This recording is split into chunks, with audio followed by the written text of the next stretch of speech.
যেমন আমাদের শিশিরমণি, তো আমাদের একটা সমস্যা ছিল সিসি ক্যামেরা নাই। এখন উনি একটা সিসি ক্যামেরা দেওয়ায় অনেকাংশে চুরি ডাকাতি অনেকটা কমছে। ওনার দীর্ঘ আয়ু কামনা করি আমি। সিসি ক্যামেরা দেওয়াতে যে সুর তারপরে বাটপার যেগুলো আছে আমরা মনে করি যে আগের চেয়ে একটু উন্নত হয়েছে। আমরা চাই আগামীতে আরও ভালো হোক, রাস্তাঘাট ভালো হোক, আমাদের দোকানপাট যাতে নিরাপত্তাভাবে আমরা কাজ করতে পারি, সেই অবস্থা যাতে করতে পারেন আপনারা, আমরা এটাই চাই। সামরাচেরা প্রত্যন্ত অঞ্চল, এটা আসলে অত্যন্ত ইম্পর্টেন্ট বাজার, যেটা দিরার পরে সমস্ত স্থান। 5ই আগস্টের পরে শিশিরবাই একটা মিটিং করেছিল, সেটা অত্যন্ত জনপ্রিয় মিটিং, যেটা আমরা সামাজিক সম্প্রীতি বজায় রাখার জন্য মিটিং। এরপরে আমাদের বাজারের বিভিন্ন সমস্যা, ফার্স্ট সমস্যা হচ্ছে নম্বর 1 সমস্যা, আমাদের আলোকসজ্জা ছিল না, আমাদের নিরাপত্তা ছিল না, দোকানদারের কোনো নিরাপত্তা ছিল না, অহরহ চুরি হইতো। সেই জন্য আমাদের বাজার কমিটিদেরকে নিয়ে উনি পরামর্শ করে আমাদেরকে জানালেন যে কি করলে কি হবে, কিভাবে আপনাদের উপকার করা যায়। তখন আমরা বাজার কমিটি সবাই একত্রিত হয়ে বসে ওনাকে সিসি ক্যামেরার প্রস্তাব দিলেন। উনি সঙ্গে সঙ্গে সিসি ক্যামেরা প্লাস আলোকসজ্জা, যেটাকে আপনার যে ল্যাম্প পোস্ট বলি, সেই ল্যাম্প পোস্ট দিলেন। এবং রাতের বেলায় যেখানে অন্ধকার ছিল, অন্ধকারে আচ্ছন্ন ছিল, সেখানে আমরা আলো পেলাম। এই আলো পাওয়াতে এবং সিসি ক্যামেরা পাওয়াতে আমাদের কিন্তু অনেক উপকার হয়েছে।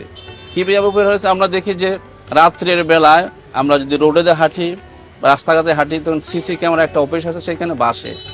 আর এখন সিসি ক্যামেরা দেওয়াতে আমাদের ফার্স্ট উপকারটা হচ্ছে যে চুরির যে অপদ্রব ছিল, চুরির যে একটা অরাজ্যকতা ছিল, সেটাও কমে গেছে।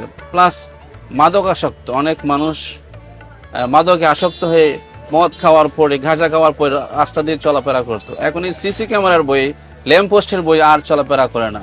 আমরা কিন্তু অনেক নিরাপত্তা পাইছি ওনার জন্য। অনেক উপকার হয়েছে। চুরিদারি হইতো, সিসি ক্যামেরা দেওয়ার পরে তো আর চুরিদারি হয় নাই, বহু শান্তিতে আছি আর কি আমরা। শিশির ভাই আসলে একটা খুব মহৎ মানুষ, যার ফলে অনেক দিন যাবৎ সে আমরা ইদারটা রক্ষা করছে আর কি। এরপরে আয়বার পরে সামর্থ্যটা নিয়ন্ত্রণ হয়েছে তার কারণে, নাহলে বহুত উশৃঙ্খল আছিল মানুষ। সুবিধা হয়েছে, আমরা মালগুলো মানে মানে নিরাপদে থাকে, কোনো সমস্যা হয় না। আমরা মালগুলো রেখে নিশ্চিন্তে গিয়ে মানে ঘুমাইতে পারি। না, সিসি ক্যামেরা লাগানোর পরে মোটামুটি এখন আমাদের কোনো সমস্যা হচ্ছে না এবং নিরাপত্তা খুব ভালো। আমাদের মালামাল সম্পূর্ণ নিরাপদে আছে। তারা নিয়ে আমরা অনেক আশা করতেছি, যদি সে নির্বাচিত হতে পারে, আমরা ভবিষ্যতে তাকে মন্ত্রী হিসেবে পাওয়ার একটা ধারণা করতেছি। আশা করি আল্লাহ তাআলা এটা আমরা আশা পূর্ণ করবে। অনেক বছর গেল আমাদের এই দিরাইশালা কোনো উন্নয়ন হয় নাই। এখন আমাদের উদ্দেশ্য হলো নতুন কিছু চাই। তা আমাদের আশা পূর্ণ হয়েছে। আমরা একজন প্রার্থী পেয়েছি, শিশিরমণির ভাই। তার জন্য আমরা যতটুকু পারি আমরা খাটবো এবং আমরা আশাবাদী।